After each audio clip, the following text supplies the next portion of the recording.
You're welcome back to the Pulse. We're having a conversation with the Minister for Tourism, Culture and Creative Arts, Abla Jifa Gomashi, on Zoom. Minister, welcome once again. Good. Looking perfect. Right. Minister, so, yes. Kindly unmute your microphone so we can hear you. We were speaking about the sustainability of the Wednesdays that have been declared as Fugu Day. Yes. So when a policy such as this one is rolled out, the expectation is that the advocacy continues on why it is important for us to do that. And this policy is really about identity, it's about economics, and it's also about heritage. Initially, the ministry rolled out the Friday wear. So the Friday wear gives us opportunity to express ourselves through our fashion on Fridays only. But imagine how you expect to develop a sector when you commit only one day in a week to celebrate one of the domains in the sector. That growth is going to be very, very small and slow. And so the addition of the Fugu Wednesday is to celebrate the woven fabric, which has been listed as a UNESCO heritage product. So Fugu comes in handy now to celebrate the woven fabric, which in Akan we say kente, in Ahua we say kente, and in the northern part, the woven fabric you have there is Fugu. And recently, as in, last couple of weeks, I think, or days, His Excellency the President, I think that we should name him the champion of culture. Wore his Fugu, and we saw what happened after that. But it's important for us not to forget that all the presidents of our country, from Kwame Nkrumah to date, all of them at one point or the other have been seen in Fugu. So we all identify with it. And we know that our traditional leaders from the northern parts of our country all also wear these things as a symbol of their status and as the costume for their offices. But we're saying that it is also possible for us to include that in another day. So we have 2 days in a week that we are celebrating our identity as Ghanaians. And what that also means is that all the people in that ecosystem who are investing their time and talent and knowledge in it also benefit. We have a lot of people who are producing kete and fugu. The more we wear them, the more we create job opportunities for them, and the more we fulfill part of the SDG that promotes sustainable development, especially for decent living, you see. And so we are asking Ghanaians to show their support for the sector and for the creative people. And in doing that, we are creating more jobs and ensuring that those who are already in there also don't leave for something else, but stay in there. And now that we have kente listed on the UNESCO site, it's our responsibility as Ghanaians to champion the promotion of that fabric and our fashion industry in Ghana. Right. Minister, I'm glad you brought the kente aspect, because Bonyere kente weavers are also calling for a national day dedicated to kente.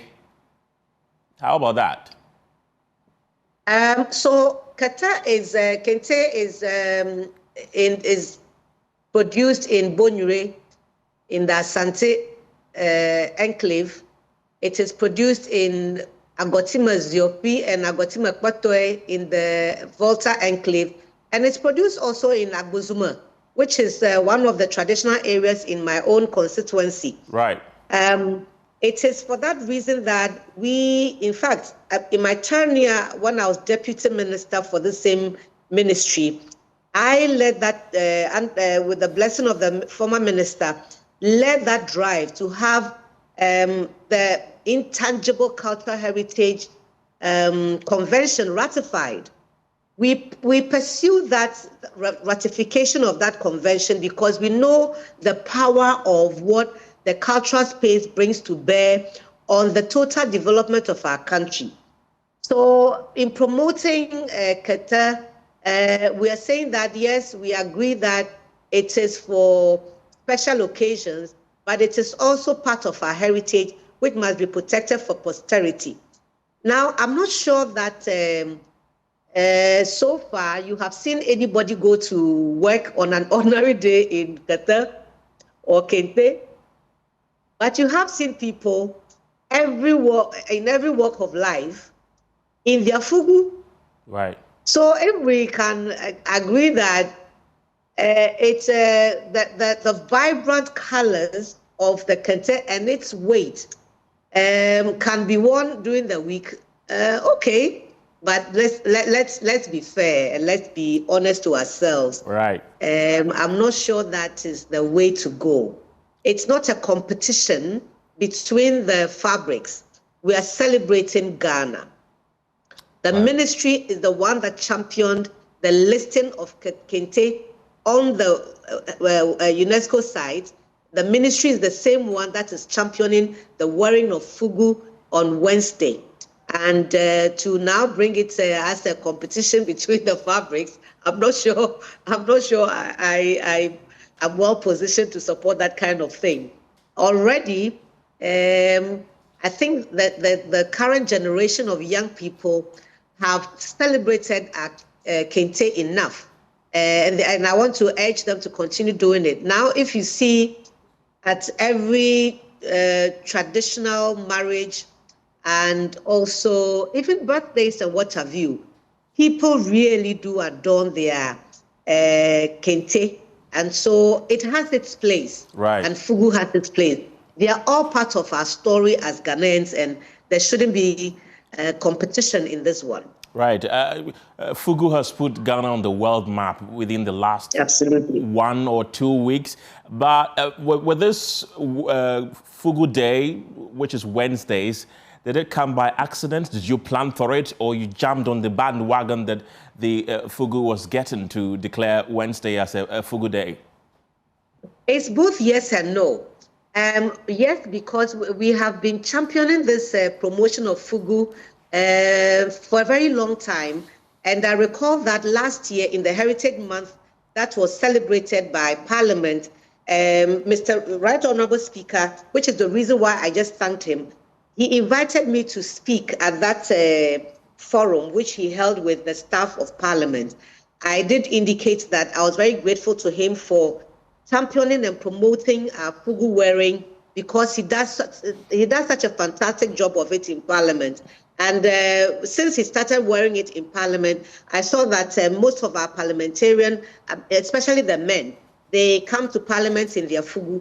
So we've been doing it. And then, you know, as fair to have it, we get this, shall I say, tsunami. Right. after the champion of culture, President Mahama, sent it to Zambia, and then the euphoria that followed that incident gave us also mileage. It gave us opportunity to fly on that wing that has been spread out. Right. Fugu has been a hot commodity recently. That means people are buying it more. The demand is going up. That means production also has to increase. And that means there's going to be an infiltration, especially foreigners could infiltrate our market with a lot of fugu materials. Is there any plan or policy in place to protect local fugu makers to ensure that the gains that we are making in the industry, foreigners don't infiltrate our system and take all of that away? Well, so like everything else, the world market now is more towards embracing one another, isn't it? Yes. Fugu is worn in Ghana, is worn in Burkina Faso, it's also in Cote d'Ivoire, and it's also in Togo, our neighbors here. So already there's that market that exists. And Zambia too. Now, I beg your pardon? Zambia too. It's worn in Zambia too. Okay, nice try. I'm sure our Zambians are positioning themselves. In fact, the Minister for Tourism of Zambia shared a picture of himself in Fugu with me. Right. And yes. So my colleague ministers around the world, and especially in Africa, have all sent me messages that when I'm coming to our next meetings, I should ensure that I come with their Fugu. I don't have a right to come without the Fugu, so now I'm in trouble. But the thing is that there's a market for it. It means that there's also opportunity for young people to find employment in that space. Right. It also means that weavers must learn how to improve upon their products. Those who are entrepreneurs who are selling them also now have opportunity to do even more.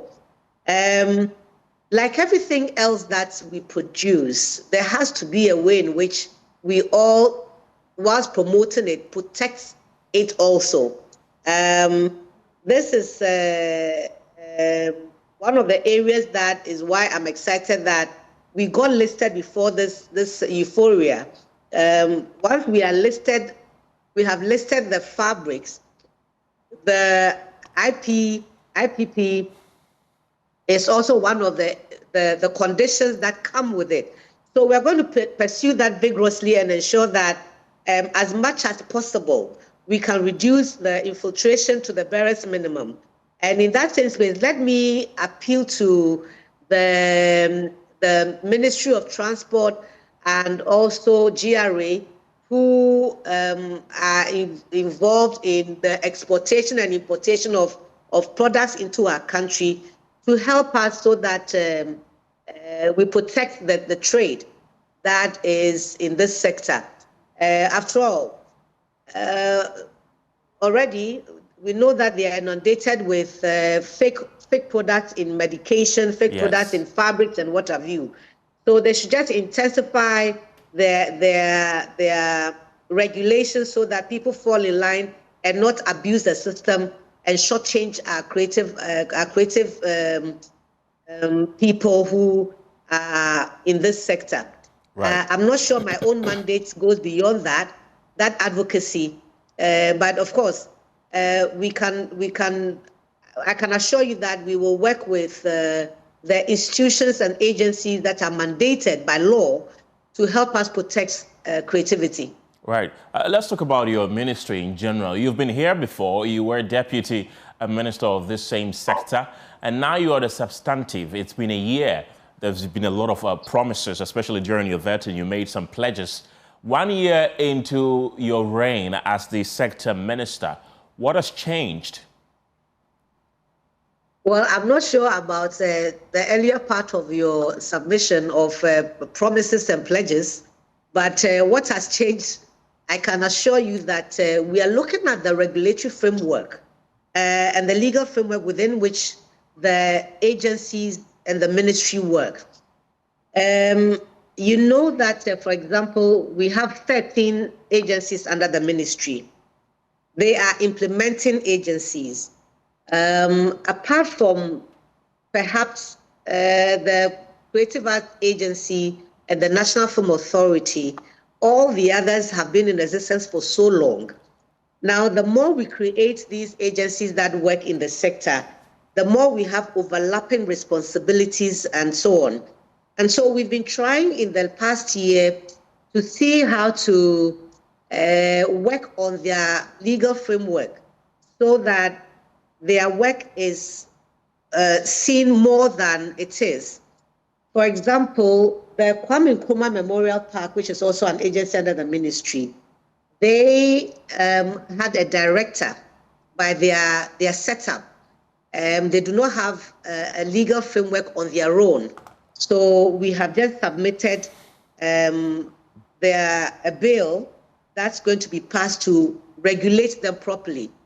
In the same way, there's also the Bureau of Ghana Languages, which is also under the Ministry of Tourism, Culture and Creative Arts. That happens to have the same kind of situation as Kwame Nkrumah. And we are also pursuing their legal framework so that it gives them more autonomy and for them to be able to do more than they are doing. So these are the two examples. And with the National Theatre, I'm sure you have heard that we have successfully, through the leadership of President John Dramani Mahama, secured some support from the Chinese government for them to renovate the National Theatre for us so that it takes back its glory. I recall the day that the sword was cut for the National Theatre. I was there physically with my colleagues who were employed at the time at the National Theatre. And for it to be in this state now, it has a pale reflection of itself. And we want to change that in the next couple of months, weeks into months. I'm sure that you would see that work will start for the renovation of the National Theatre. Right. Again, in all the regions, there's also the buildings for the CNCs, the Centers for National Culture, that has been in the pipeline for so long. I'm happy to say that the one in Takrade, the contractor is back on site, and we should soon be able to finish that one and take on another one. We also have been engaging the private sector. Look, in all the countries that I've been to, the government has its role, or the state has its role, and so does the private sector. This sector is private sector driven. And so I'm very hopeful that with the kinds of interventions and policies that have been rolled out by the state, private sector will take advantage of it and invest. Let me use your platform to invite many people who are interested in this sector, both tourism, culture, and creative arts, right, to approach the ministry. We do have land that is litigation-free, and we are willing to assist those who have the money and the wherewithal and are willing to invest in hotels, restaurants, conference centers, and what have you, to approach the ministry and see what we can do together on a PPP level or on a build, operate, and transfer BOT level. We've done such intervention with the Du Bois Center, which is under the ministry. Right. Recently, as in last month, I signed the agreement with the Du Bois Foundation from the USA to come and develop the Du Bois Center, to give it the stature of Kwame Nkrumah. We celebrate ourselves as the hub of Pan-Africanism, and we've done very well through the help of UNESCO. No, not UNESCO, the World Bank. The World Bank granted Ghana's facility to renovate the Kwame Nkrumah Memorial Park. Right. And it's been done. We want the same thing done for Du Bois. And then the next one will be George Padmore. George Padmore Library is not under the ministry directly. It's under the Ministry of Education. But because we want to promote Pan-Africanism, we'll be approaching the Minister for Education to have a conversation on how we can lift that place up as well, so that the three people are given the status that they deserve, right, and then we can continue pursuing that drive to make Ghana the hub for Pan-Africanism. So these are some of the things that we have done. We have also been very lucky as to have the AU buy into the Afro Gastro that we launched last year, okay, and celebrated. African Union has decided to work with us this year. They came last year to participate in it as observers, but they're coming now as partners for us to have that experience again this year. Okay. So, top of my head, these are some of the things that I recall. Right. The last thing that I want us to talk about, Minister, is the Black Star experience. There's been quite interest in that. People are asking, how far with the Black Star experience? How different is it from something like the Year of Return? Are they the same, interchangeable? Tell us more.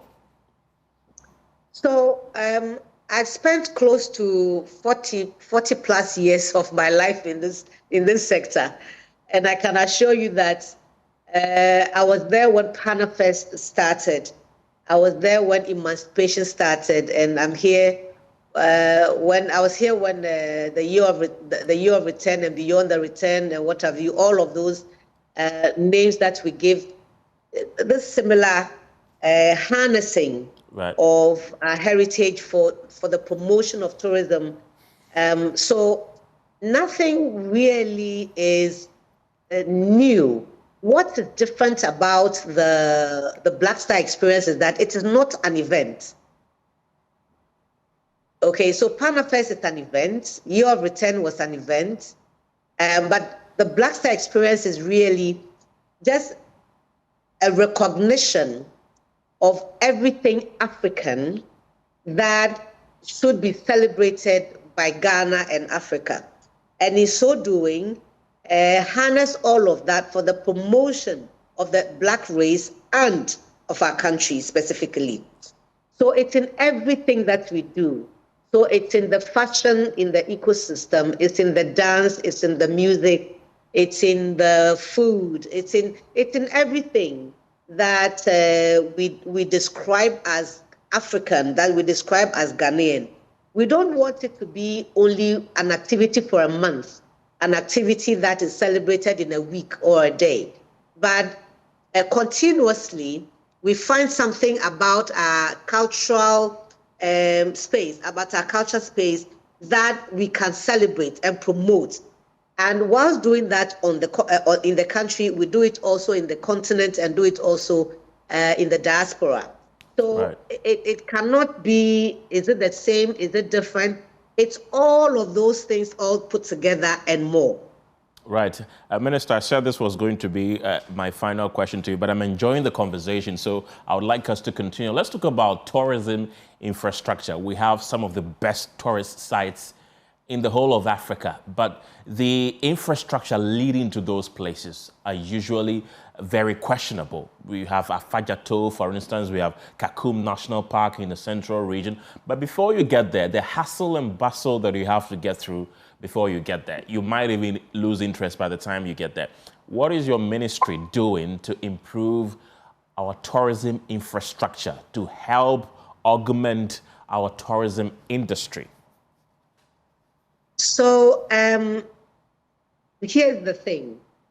The Ministry of Tourism, Culture and Creative Arts is really a policy ministry. Right. But we have interministerial relationships that affect and promote our work. So, for example, you mentioned Kakum. Kakum is not under the Ministry of Tourism. Right. Kakum is under the Ministry. Sorry? Minister, apologies. I would like you to hold on for me. Don't go yet. We have to cross over right now to Parliament, where your colleagues on the minority side are holding a press conference as we speak right now. We continue the conversation. Don't go yet. Let's cross over. Operationalization of the cocoa pension scheme, as well as healthcare for the cocoa farmer. When they were taking office, the producer price of cocoa, the farm gate price, was 3,100 Ghana cedis. And I remember the finance minister saying Nanadro was a cheat and that he was cheating cocoa farmers and wicked, and that he was cheating cocoa farmers big time. They increased the cocoa price from 3,100 to 3,225 and subsequently to 3,625. Yesterday, when the cabinet, emergency cabinet meeting was called, we were expecting that the president was going to give a directive that the finance minister should find money to pay cocoa farmers who have sold their produce to the license buying companies. This morning, we were waiting for the press conference at 11 o'clock. It didn't happen. 1 o'clock, it didn't happen. It started somewhere around 2:30 thereabout. Only to hear that the producer price has been slashed by more than 1,000 Ghana cedis. 10 million. From 3,625 to 2,587. This has never, ever happened in the history of this country. Why are we treating cocoa farmers this way? Why? Cocoa farmer has never enjoyed the full benefit of the FOB. Never, ever. Sometimes we even pay them 40%. Cocoa farmer has sacrificed for this country. And in fact, if the cocoa farmers' farm gate price is going to be reduced by almost 30%, then everybody's pay in this country should also be slashed by that margin. Is the chief executive officer of Cocoa Board, his allowance and salary, is he going to be slashed by the same margin? I am sad. Today is a sad country for everybody. And I think the president should come again. Cocoa farmers deserve better. And they should not be treated like trash. I thank you very much for your attention.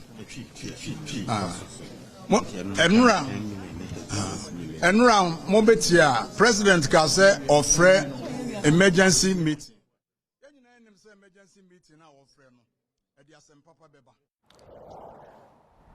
So that's an event happening live in Parliament. The Minority Caucus in the House slamming the Finance Minister Kasiel Atoforsen, who about an hour or more ago announced new cocoa prices. They've slammed it, saying that it's a sad day for the country. Minister, I'll come back to you. Let's continue with the tourism conversation. But these are your colleagues in Parliament. In 30 seconds, would you like to comment on what you just heard? Well, so tomorrow I'm going to be making a statement on chocolate. Tomorrow is chocolate. It's going to be a chocolate day because it's falling on Saturday. Yeah. So I want to look on the bright side and say I side with Atoforsen because I know that he means well. I was in cabinet yesterday, by the way, and he made his argument. He made it strongly, and cabinet has approved of what he has shared with Ghana. Ghana must believe in President John Dramani Mahama that he means well for our country, and that's I'll leave it there. Right. Thank you, Minister. We were talking about tourism infrastructure, and you were making a point. I was saying that, for example, you mentioned the Kakum. Kakum is under the Ministry of Lands and Natural Resources. Okay. It's not under the Ministry of Tourism. But I do know that, I'm sure if you go and play back my my vetting, you would find that I indicated that I was going to lobby the roads minister to ensure that the roads leading to our tourist sites are improved upon so that frequent visitation, a repetitive visitation happens. And when that happens, that's when the economy of that community in which it is improved. Right. I can also share with you that Bree Gardens, for example, is also under the Ministry of Lands and Natural Resources, but their work affects us positively. But we are not the managers of that side. We are in constant communication with colleague ministers who are in charge of these facilities that affect our sector. Kwame Agboja has assured me that the roads to the sites will be attended to. So you can join my advocacy and you can join my one-woman campaign of fixed roads to the tourist sites. And I'm sure with your support, your voice and mine will go far. And I'm sure Kwame Agboja will do the needful for you and I. Right. The agencies under the ministry that are directly involved in the development of the infrastructure development of the sector are the Ghana Tourism Development Company and the Ghana Tourism Authority. And these two institutions or agencies are putting their heads together to see what we can do about the ones that we have control over. We've also been working with UNESCO to ensure that the forts and castles receive attention. But the UNESCO can do so much. The government of Ghana, the state, also has to put its support behind us. and I'm assured by Cabinet that it will be done. So I'm sure that in the next few months or years, we will see the improvement that we want to see. I told you also that I've signed off the Du Bois Center, which is also a tourist site for Pan-Africanism, the promotion of Pan-Africanism. So we should be seeing some work starting at the Du Bois Center. Kwame Nkrumah, the work that was done in Kwame Nkrumah, unfortunately, we are beginning to have problems with the work that was done. So we just urge Ghanaians to bear with us as we try to fix the problems that are there. The contractor, I'm not sure, did what was expected. Some of the roofing, the ceiling, the fountain have all broken down. The ceiling, in fact, last year, on the 14th of March, the ceiling where the vehicle that Kwame Nkrumah used is parked. I think it was just the grace of God that saved us from that ceiling crashing into the windscreen of that vehicle and destroying it. Right. And so we are looking at how we can improve upon the tourist sites that are under the ministry directly. Right, Minister. But some of them that you have mentioned are not with us, but we are working with our colleague ministers. Right, Minister, we have just about a minute to wrap up this interview. Yes. I want to ask you briefly about youth employment in the creative arts industry. We know that creative arts industry all over the world employs millions of people, both temporal and permanent jobs. How far with that? Okay, so for example, you know that this week we celebrated our sister Hamamat Muntia, who is now the Shea Butter ambassador for Ghana. Right. And in her response to the citation that we gave her, she did indicate that she's already overwhelmed. And that's a job opportunity right there that has been created for the young people. That shea butter is also an area that you can go into and be an entrepreneur. They cannot even, she indicated that they needed support because the requests that are coming to them are more than they can handle. It's the same thing with Fugu that we have just launched as Fugu Day. You have opportunity right there to be an entrepreneur in that sector, in the fashion industry.